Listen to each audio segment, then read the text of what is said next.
മനു വിളിച്ചിട്ട് നിങ്ങൾ എവിടെയാണ് നിൽക്കുന്നതെന്ന് ചോദിക്കുകയാണ് രേവതിക്കുട്ടിയോട്. ഞങ്ങളുണ്ടല്ലോ ഞങ്ങളിവിടെ എന്നൊക്കെ പറഞ്ഞിട്ട് രേവതിക്കുട്ടി മാമച്ചായൻ്റെ അടുത്തേക്ക് ഓടി ചെല്ലുന്നുണ്ട്. എവിടെ നിൽക്കുന്നു എന്നാ പറയേണ്ടതെന്ന് ചോദിക്കുമ്പോൾ നമ്മളിതേ ഒരു കടയുണ്ടല്ലോ ആ കടയുടെ അടുത്താണ് എന്നൊക്കെ പറയുമ്പോൾ ഏത് കട എന്നൊക്കെ പറയണേ ഗ്രേസമ്മ. നമ്മളിതേ ഒരു മരത്തിൻ്റെ അടുത്ത് ഒരു കടയുണ്ട് അവിടെ, അതിൻ്റെ പേര് പറഞ്ഞു കൊടുക്കുകയാണ്. അപ്പോൾ അതിൻ്റെ അടുത്തുണ്ടെന്ന് പറയണം. അതുപോലെ രേവതിക്കുട്ടി പറഞ്ഞു കൊടുക്കുന്നുണ്ട്. അങ്ങനെ മനു ഞാൻ അങ്ങോട്ടേക്ക് വരാമെന്ന് പറയണം. അതിനുശേഷം കാണിക്കുന്നത് മാംസായനും ഗ്രേസമ്മയും കൂടെ രേവതിക്കുട്ടിക്കും അലീനയ്ക്കും ഐസ്ക്രീമൊക്കെ വാങ്ങിച്ചു കൊടുത്തിട്ടുണ്ടായിരുന്നു. അങ്ങനെ അത് കഴിച്ചുകൊണ്ട് അവരിങ്ങനെ നിൽക്കുന്ന സമയത്താണ് അവളിങ്ങനെ കഴിക്കുന്നത് കണ്ടിട്ട് ഇടിയൊന്നും മാറ്റി അതൊക്കെ കഴിക്കുന്നൊക്കെ അലീന പറയുന്നുണ്ട് കേട്ടോ. അങ്ങനെ ചേച്ചി ഒന്ന് പോയി അവിടെ നിന്ന് എന്നുള്ള രീതിയിൽ ആക്ഷൻ കാണിച്ചിട്ട് രേവതിക്കുട്ടി അങ്ങനെ കഴിച്ചുകൊണ്ടിരിക്കുകയാണ്. അതേസമയം അലീന കഴിക്കാനായിട്ട് തുടങ്ങുന്ന സമയത്ത് മനു വരുന്നത് കാണുകയാണ്. ദേ ആൻറ്റി മനുവേട്ടൻ എന്ന് പറഞ്ഞ് കാണിച്ചു കൊടുക്കുകയാണ്. അപ്പോൾ ഗ്രേസമ്മയും മാമച്ചായനും ഭയങ്കര സന്തോഷമാണ്. രേവതിക്കുട്ടിയാണെങ്കിൽ ഭയങ്കര സന്തോഷം. അതാണോ എൻ്റെ ചേച്ചി, കണ്ടിട്ടൊരു ഫിലിം സ്റ്റാറിനെ പോലെ ഉണ്ടല്ലോ എന്നൊക്കെ പറയാണ്. ഹായ് അലീന എന്നും പറഞ്ഞുകൊണ്ട് മനു അങ്ങോട്ടേക്ക് വരികയാണേ. അപ്പോൾ ഹായ് മനുവേട്ട എന്ന് പറയുന്നുണ്ട്. മനുവേട്ട ഇത് ആരൊക്കെയാണെന്ന് അറിയില്ലല്ലോ, ഞാൻ പറഞ്ഞു തരാമെന്ന് പറഞ്ഞിട്ട് പരിചയപ്പെടുത്താമെന്ന് പറഞ്ഞിട്ട് ഇത് മാമച്ചായനങ്കിളെന്നും അതുപോലെ ഗ്രേസമ്മ ആൻറ്റി ആണെന്നും പറഞ്ഞ് പരിചയപ്പെടുത്തി കൊടുക്കുകയാണ്. രണ്ടുപേർക്കും ഗുഡ് ഈവനിങ് പറയുമ്പോൾ അവരും തിരിച്ച് ഗുഡ് ഈവനിങ് പറയുന്നുണ്ട് കേട്ടോ. അപ്പോൾ രേവതിക്കുട്ടി ചോദിക്കുന്നുണ്ട് അവർക്ക് മാത്രം ഗുഡ് ഈവനിങ്. അപ്പോൾ അലീന പറയുന്നുണ്ട് ഇതാ എൻ്റെ അനിയത്തിക്കുട്ടി രേവതിക്കുട്ടി എന്ന് പറയുമ്പോൾ അവർക്കൊക്കെ ഗുഡ് ഈവനിങ്, എനിക്കൊന്നുമില്ലെന്ന് ചോദിക്കുമ്പോൾ ഒരു 100 ഗുഡ് ഈവനിങ് തന്നേക്കുന്നു എന്ന് പറയണം. മാനു അത് കേട്ടിട്ട് രേവതിക്കുട്ടി ഞാനും ഗുഡ് ഈവനിങ് പറയാണ് എന്ന് പറഞ്ഞിട്ട് ഗുഡ് ഈവനിങ് പറയണേ. അപ്പോൾ മനു ചോദിക്കുന്നുണ്ട് നിങ്ങൾ നിൽക്കാമെന്ന് പറഞ്ഞ സ്ഥലം ഇതല്ലല്ലോ എന്ന് പറയുമ്പോൾ അലീന പറയുന്നത് സോറി മനുവേട്ടാ, ഇവൾക്ക് അപ്പോഴേക്ക് കൊതിയായി ഐസ്ക്രീം കഴിക്കാനായിട്ട്, അപ്പോൾ അത് വാങ്ങിക്കാൻ വന്നതാണ് എന്ന് പറയണം. അപ്പോൾ രേവതിക്കുട്ടി പറയുന്നുണ്ട് ഞങ്ങൾ ഇപ്പം തന്നെ അവിടെ തന്നെ നിൽക്കാൻ പോകുമായിരുന്നു എന്ന് പറയുമ്പോൾ വേണ്ട ഇനി അവിടെ പോയി നിൽക്കണ്ട എന്ന് പറയാണ് മനു. അത് കേട്ടിട്ട് ചിരിക്കുകയാണ് ഗ്രേസമ്മ. എന്നിട്ട് ഗ്രേസമ്മ അങ്ങോട്ടേക്ക് വരുന്നുണ്ട്. ഇവളുടെ സംസാരം കേട്ടിട്ട് അലീന ചേച്ചിയുടെ കെയർ ടേക്കർ മിസ്റ്റർ മനശങ്കർ എന്നൊക്കെ പറഞ്ഞപ്പോൾ ഞങ്ങൾ ഇങ്ങനെയൊന്നും അല്ല കേട്ടോ വിചാരിച്ചത് എന്ന് ഗ്രേസമ്മ പറയുമ്പോൾ രേവതിക്കുട്ടി പറയുന്നുണ്ട് ടാറ്റാ ബിർള അംബാനിക്ക് പോലെ ഒരു വലിയ പത്രാസുള്ള ആളായിരിക്കും എന്നാണ് ഇവർ വിചാരിച്ചത് എന്ന് പറയുമ്പോൾ മാമച്ചായൻ ചോദിക്കുന്നുണ്ട് ടാറ്റാ ബിർള അംബാനിയോ, നീ എന്തൊക്കെയാണ് പറയുന്നതെന്ന് ചോദിക്കുമ്പോൾ ഞാൻ ഒരു കൊച്ചല്ലേ, എനിക്ക് എന്ത് വേണമെങ്കിലും പറയാം എന്ന് പറയാണ് രേവതിക്കുട്ടി. അപ്പോൾ മനു പറയുന്നുണ്ട് വെറുതെ അല്ല കണ്ടറിഞ്ഞാണ് ഇവക്ക് പേരിട്ടത് രേവതിക്കുട്ടി എന്ന്, കുട്ടി ചേർത്തുകൊണ്ട് എന്ന് പറയുമ്പോൾ അത് ഏതായാലും നന്നായി, ആ പേരിട്ട ആളെ സമ്മതിക്കണം, കണ്ടറിഞ്ഞാണ് പേരിട്ടത് എന്ന് ഗ്രേസമ്മയും പറയാട്ടോ. അപ്പോൾ അവളെ കളിയാക്കി ചിരിക്കുന്നതെന്ന് മനസ്സിലാവുകയാണ് രേവതിക്കുട്ടിക്ക്. എല്ലാവരും കൂടെ എന്നെ കളിയാക്കി രസിക്കുകയാണല്ലേ എന്ന് പറയാണ് രേവതിക്കുട്ടി കേട്ടോ. മനുവേട്ടന് ഐസ്ക്രീം വേണോ എന്ന് ചോദിക്കാട്ടോ രേവതിക്കുട്ടി. വേണ്ട എന്ന് പറയണം മനു. എന്നിട്ട് പറയുന്നുണ്ട് മനു എന്താ ഇവിടെ ചെയ്യുന്നത് എന്ന് ചോദിക്കുമ്പോൾ ഞാനിവിടെ ഇൻഫോ പാർക്കിൽ വർക്ക് ചെയ്യുകയാണെന്ന് പറയണം. അപ്പോൾ ആദ്യം അലീനയെ മനുവിൻ്റെ വീട്ടിലേക്കാണ് കൊണ്ടുപോയത് അല്ലേന്ന് ഗ്രേസമ്മ ചോദിക്കുമ്പോൾ അത് എൻ്റെ മുത്തശ്ശിയെ നോക്കാനായിട്ടാണ് കൊണ്ടുപോയത് എന്ന് പറയണം. അപ്പോൾ ഇവിടെ എവിടെയാണ് വർക്ക് ചെയ്യുന്നതെന്ന് അപ്പോഴാട്ടോ ചോദിക്കുന്നത്. അപ്പം ഇൻഫോ പാർക്കിൽ TCL പറയണം. അങ്ങനെ ഞാൻ അലീനയെ വിളിച്ചപ്പോൾ രേവതിക്കുട്ടി പറഞ്ഞായിരുന്നു ഇങ്ങോട്ടേക്ക് വരുന്നുണ്ടെന്ന്. ഞാനും കൂടി വന്നു കഴിഞ്ഞാൽ ഇവർക്ക് ഇങ്ങനെ ചുറ്റി കറങ്ങാലോ, അതുകൊണ്ടാണ് എന്നോട് ഇങ്ങോട്ടേക്ക് വരാൻ പറഞ്ഞത് രേവതിക്കുട്ടി എന്ന് പറയുമ്പോൾ അപ്പോൾ ഇങ്ങനെ അലീന പോകുന്നുണ്ടോ എന്നുള്ള രീതിയിൽ ഗ്രേസമ്മ ചോദിക്കുകയാണ്. അപ്പോൾ ഞാൻ എന്ത് പറയാൻ, അങ്കിള് പറയട്ടെ എന്ന് പറയണ അലീന. അതിനെന്താ ഇത്ര ചോദിക്കാനുള്ളത്, നിങ്ങൾ പോയിട്ട് വാ, ഞങ്ങളിവിടെ എവിടെയെങ്കിലുമൊക്കെ ഉണ്ടാകും എന്ന് പറഞ്ഞിട്ട് അവർ 3 പേരെയും കൂടി പറഞ്ഞേക്കണം. എന്നാൽ വാ രേവതിക്കുട്ടി നമുക്കൊന്ന് കറങ്ങാം എന്ന് പറഞ്ഞ് മനു വിളിക്കുകയാണ്. ഞാൻ റെഡിയാണ് എന്ന് പറയണം. അങ്ങനെ അവർ 3 പേരും കൂടി പോകുക കേട്ടോ. അങ്ങനെ മനു അവരെയും കൂട്ടിയിട്ട് ഇങ്ങനെ കടകളിലൊക്കെ കയറുന്നുണ്ട് കേട്ടോ. അപ്പോൾ രേവതിക്കുട്ടി എനിക്ക് അത് വേണം ഇത് വേണം എന്നൊക്കെ പറഞ്ഞിട്ട് കുറേ സാധനങ്ങൾ വാങ്ങിക്കുന്നുണ്ട്. അതുപോലെ ഒരു തൊപ്പി വാങ്ങിക്കുകയാണ് രേവതിക്കുട്ടി. അതിനുശേഷം അലീനയ്ക്കും വാങ്ങിച്ചു കൊടുക്കുകയാണ്. രേവതിക്കുട്ടി എടുത്തു കൊടുക്കുന്നുണ്ട്. എനിക്കിതൊന്നും വേണ്ടെന്ന് പറയുമ്പോൾ രേവതിക്കുട്ടി സമ്മതിക്കുന്നില്ല. അങ്ങനെ അതൊക്കെ മനു വാങ്ങിച്ചു കൊടുക്കുന്നുണ്ട്. മനുവേട്ട അവളിങ്ങനെ മണിയടിച്ച് മനുവേട്ടനെ കൊണ്ട് എല്ലാ സാധനങ്ങളും വാങ്ങിപ്പിച്ചിട്ടുണ്ട്, ഒത്തിരി സാധനങ്ങൾ വാങ്ങിപ്പിച്ചിട്ടുണ്ട് എന്ന് അലീന പറയുമ്പോൾ അവൾക്ക് ഏട്ടനായിട്ട് ഞാനല്ലേ ഉള്ളൂ, എൻ്റെ അനിയത്തിക്കുട്ടിയെ പോലെ തന്നെയാണ് ഞാൻ കാണുന്നത്, എൻ്റെ അനിയത്തിയാണ് അവൾ എന്ന് പറയണം മനു. അപ്പോൾ അലീന പറയുന്നുണ്ട് ഇവൾക്കിപ്പോൾ എല്ലാവരെയും കിട്ടി, അച്ഛൻ അമ്മ ഇപ്പോഴത്തെ ഒരു ഏട്ടനുമായി, അവൾക്ക് എല്ലാവരും ആയി, എനിക്കാണ് ആരും ഇല്ലാത്തത്, എനിക്ക് ആരാണുള്ളത് അല്ലേ, ഞാനാണ് ശരിക്കും ഒറ്റപ്പെട്ടത് എന്നിങ്ങനെ പറയാണ് അലീന. അലീനയ്ക്ക് ആരും ഇല്ല എന്നാണോ വിചാരം എന്ന് മനു ചോദിക്കുക കേട്ടോ. അപ്പം അലീന അതേ എന്നിങ്ങനെ മൂളുന്നുണ്ട്. ഞാനില്ലേ എന്ന് പറയണം. എന്നെ കണക്കിൽ കൂട്ടിയിട്ടില്ല അല്ലേ എന്ന് ചോദിക്കുകയാണ് മനു.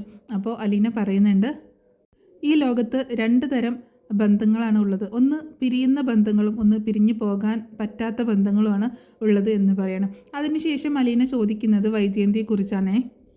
മനുവേട്ടാ, വൈജയന്തി മാഡം എത്ര വരെ പഠിച്ചു? ഒരുപാട് പഠിച്ചിട്ടുണ്ടോ? എവിടെയാണ് പഠിച്ചത് എന്നൊക്കെ ചോദിക്കുകയാണ് അലീന. അപ്പോൾ മനു പറയുന്നുണ്ട്, ആൻറ്റി ഇവിടെ പാലായിൽ തന്നെയാണ് 10ഉം +2ഉം ഡിഗ്രിയൊക്കെ പഠിച്ചത്. അതിനുശേഷം ആഗ്രയിലാണ് പഠിച്ചത്. ആഗ്രയിലോ? അതെന്താ അവിടെ പഠിച്ചതെന്ന് ചോദിക്കുമ്പോൾ, എൻ്റെ വല്യച്ഛനുണ്ടല്ലോ, ആൻറ്റിയുടെ എൽഡർ ബ്രദർ ഗംഗാധര മേനോൻ, അദ്ദേഹം അവിടെ മിലിറ്ററിയിലായിരുന്നു. അപ്പോൾ അവിടെ ആഗ്ര കണ്ടോൺമെൻറ്റിനാണ് ആൻറ്റി പിന്നെ നിന്ന് പഠിച്ചതൊക്കെ. അവിടെയാണ് പഠിച്ചത് എന്ന് പറയട്ടോ. അതെന്താ അപ്പം എത്ര വർഷം അവിടെ പഠിച്ചു എന്ന് ചോദിക്കുമ്പോൾ 2 വർഷം അവിടെ പഠിച്ചു. അവിടെ വല്യമ്മയ്ക്ക് ഇങ്ങനെ ഡെലിവറി ഒക്കെ ആയ സമയത്ത് എന്താണ് കൂട്ടിന് പോയി നിന്നതാണ് വൈജയന്തി. പിന്നെ 2 വർഷം അവിടെ അങ്ങനെ നിന്നു. പിന്നെ അവിടെ ഒരു സ്കൂളിൽ വർക്കൊക്കെ ചെയ്തു താൽക്കാലികമായിട്ട്. പിന്നീട് 2 വർഷം കഴിഞ്ഞാണ് തിരിച്ചു വന്നത് എന്ന് പറയാണ്. ഇപ്പോൾ ആ അങ്കിൾ എവിടെയാണെന്ന് ചോദിക്കണേ, ആ വല്യച്ഛൻ എന്ന് പറഞ്ഞില്ല, അവരെവിടെയാണെന്ന് ചോദിക്കുമ്പോൾ നീലഗിരിയിൽ റിട്ടയർമെൻറ്റ് ലൈഫ് എൻജോയ് ചെയ്യാണ് എന്ന് പറയണം. അപ്പോൾ 2 വർഷമൊക്കെ കഴിഞ്ഞ് ഏത് വർഷമാണ് അവർ തിരിച്ചു വന്നത് എന്ന് ചോദിക്കുകയാണേ അലീന ചോദിക്കുമ്പോൾ, ഏത് വർഷമാണെന്നൊന്നും എനിക്ക് അങ്ങനെ ഓർമ്മയില്ല. തിരിച്ചു വന്ന സമയത്ത് ആൻറ്റിയുടെ സ്വഭാവമൊക്കെ ആകെ മാറിപ്പോയി എന്ന് എല്ലാവരും പറഞ്ഞ് ഞാൻ കേട്ടിട്ടുണ്ട്. എന്താ അലീന, എന്തെങ്കിലും പ്രശ്നമുണ്ടോ എന്ന് ചോദിക്കുമ്പോൾ, അല്ല അങ്ങനെയല്ല, ഞാൻ ചോദിച്ചെന്നേ ഉള്ളൂ എന്ന് അലീന പറയാണ്. ആൻറ്റി വന്ന സമയത്ത് ആൻറ്റിയുടെ സ്വഭാവം ആകെ മാറിപ്പോയിരുന്നു. ആ സമയത്ത് എനിക്ക് 3ഓ 4ഓ വയസ്സേ ഉള്ളൂ എന്ന് പറയാണ് മനു. കറക്റ്റ് വർഷമൊന്നും എനിക്ക് അങ്ങനെ ഓർമ്മ വരുന്നില്ല എന്ന് പറയണേ. അപ്പോൾ രേവതിക്കുട്ടി കളിയാക്കുന്നുണ്ട്. വള്ളിനിക്കർ ഇട്ടുകൊണ്ട് നടക്കുന്ന സമയമായിരിക്കുമല്ലേ എന്ന് പറഞ്ഞ് കളിയാക്കുകയാണ്. അപ്പോൾ മനു ചിരിക്കുന്നുണ്ട്. ഒന്ന് മിണ്ടാതിരിക്കട്ടെ, മുതിർന്നവർ സംസാരിക്കുമ്പോഴാണ് ഇടയിൽ കയറി സംസാരിക്കുന്നത് എന്ന് പറഞ്ഞിട്ട് അലീന വഴക്ക് പറയണേ. ഒരു മുതിർന്നവർ വന്നേക്കുന്നു എന്ന് പറഞ്ഞിട്ട് അവളും കുറുമ്പ് കാണിക്കുന്നുണ്ട്. എന്നിട്ട് മനുവേട്ടാ, അതെന്താ അവിടെ അത്രയും 2 വർഷം താമസിച്ച്, അതെന്തായിരുന്നു ആൻറ്റിയുടെ മാഡത്തിൻ്റെ സ്വഭാവം അങ്ങനെ മാറാനൊക്കെ എന്ന് ചോദിക്കുമ്പോൾ മനു പറയാണ്, എന്താണെന്നറിയില്ല, ആദ്യമൊക്കെ ആൻറ്റിക്ക് എല്ലാവരോടും ഭയങ്കര സ്നേഹമായിരുന്നു, ഭയങ്കര ഇഷ്ടമായിരുന്നു എല്ലാവരോടും. പക്ഷേ ആൻറ്റി തിരിച്ചു വന്ന സമയത്ത് ആകെ സ്വഭാവം മാറിപ്പോയി, എല്ലാവരോടും ദേഷ്യവും വാശിയും ഒക്കെ ആയിരുന്നു ആൻറ്റിക്ക് എന്ന് പറഞ്ഞ് അമ്മ പറഞ്ഞ് ഞാൻ കേട്ടിട്ടുണ്ട് എന്ന് പറയാണ് മനു. അതെന്തായിരിക്കും മനുവേട്ടാന്ന് ചോദിക്കുകയാണ് അലീന. അതെന്താണെന്ന് എനിക്ക് അറിയത്തില്ല, പക്ഷേ എനിക്ക് തോന്നുന്നത് എല്ലാവരും കൂടി ആഗ്രയിലെ ജോലി നിർബന്ധപൂർവ്വം റിസൈൻ ചെയ്യിപ്പിച്ചതായിരിക്കും.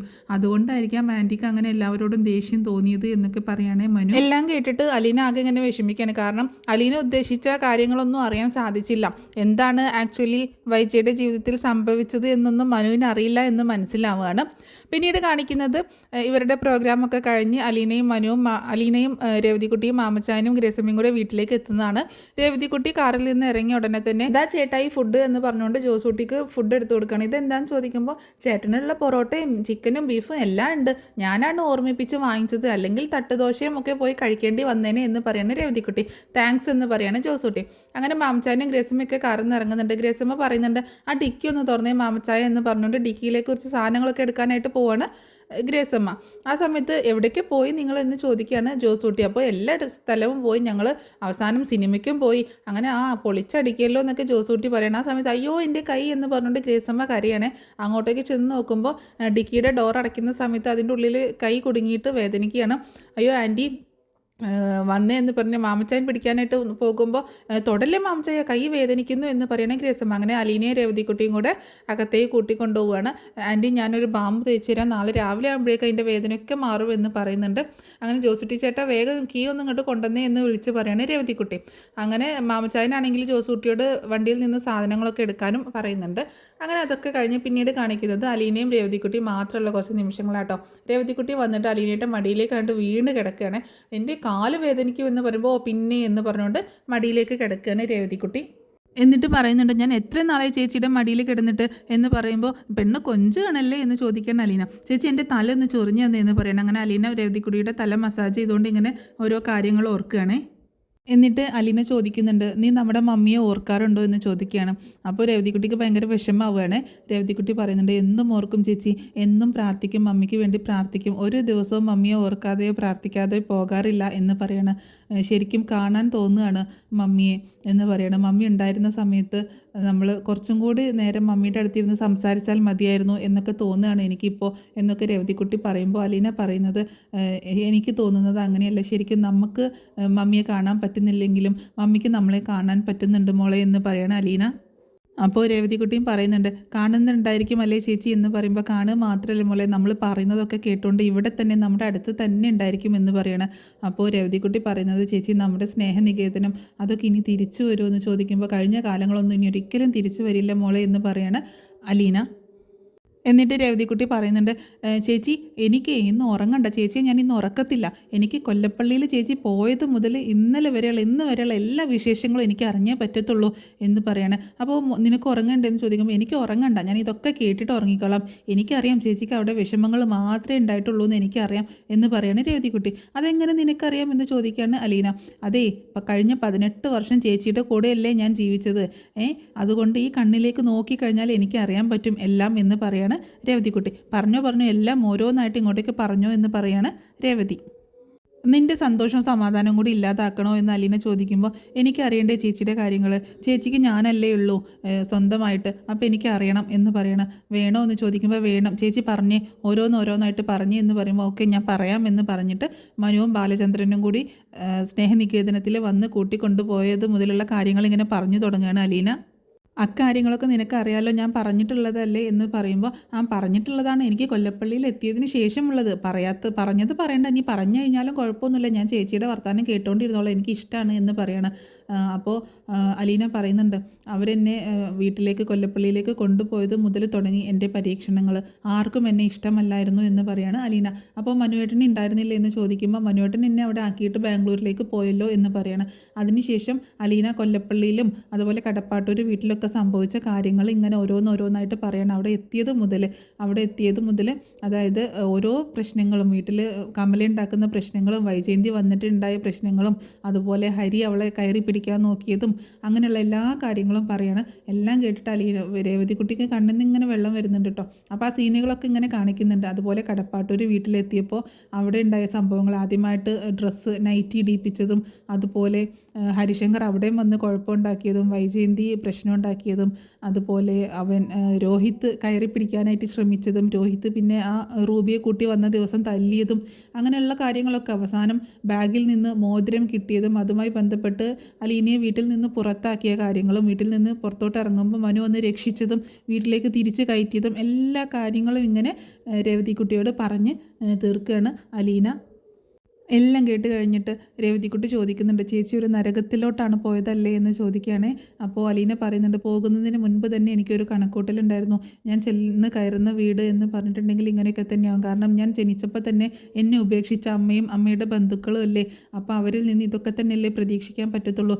നല്ല ആൾക്കാരാണെങ്കിൽ അങ്ങനെയൊന്നും ചെയ്യത്തില്ലല്ലോ മോളെ എന്ന് ചോദിക്കുകയാണ് അലീന. രേവതിക്കുട്ടിക്കാണെങ്കിൽ ഭയങ്കര വിഷമം വരികയാണ്. എന്നിട്ട് എഴുന്നേറ്റിട്ട് അലീനയെ കെട്ടിപ്പിടിച്ചിങ്ങനെ ഇരിക്കുകയാണ്.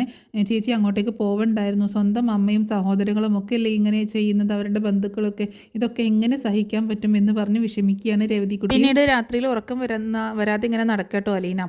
ചേച്ചിക്ക് എന്താ ഉറക്കം വരുന്നില്ലെന്ന് ചോദിക്കുമ്പോൾ, എനിക്ക് ഒരുപാട് കാര്യങ്ങൾ മനസ്സിലൂടെ ഇങ്ങനെ വന്നുപോയി എന്ന് പറയാണ് അലീന. ഞാൻ പറയട്ടെ ചേച്ചി എന്താ ഇപ്പോൾ ഓർത്തത് എന്ന് പറയട്ടെ എന്ന് ചോദിക്കുമ്പോൾ, നിനക്ക് മറ്റുള്ളവരുടെ മനസ്സ് വായിക്കാനുള്ള കഴിവുണ്ടോ എന്ന് ചോദിക്കുകയാണ്. ചെറുതായിട്ടുണ്ട് എന്ന് പറയണ. ചേച്ചിയുടെ മനസ്സിലൂടെ ഇപ്പോൾ മനുവേട്ടനല്ലേ വന്നു പോയതെന്ന് ചോദിക്കുമ്പോൾ, എല്ലാവരും വന്നു പോയി, മനുവേട്ടന് വന്നില്ലേ എന്ന് ചോദിക്കുകയാണ്. മനുവേട്ടൻ വന്നു 1 മിനിറ്റോളം മനുവേട്ടൻ നിന്നില്ലേ, നീ എന്തൊക്കെ ഈ പറയണേ എന്ന് ചോദിക്കുമ്പോൾ, ചേച്ചി എനിക്കറിയാം നിങ്ങൾ രണ്ടുപേരും നല്ല ജോഡികളാണെന്ന് പറയാണ് രേവതിക്കുട്ടി കേട്ടോ. നീ എന്തൊക്കെയാണ് മോളെ പറയുന്നത്, അങ്ങനെയൊന്നും പറയരുത്.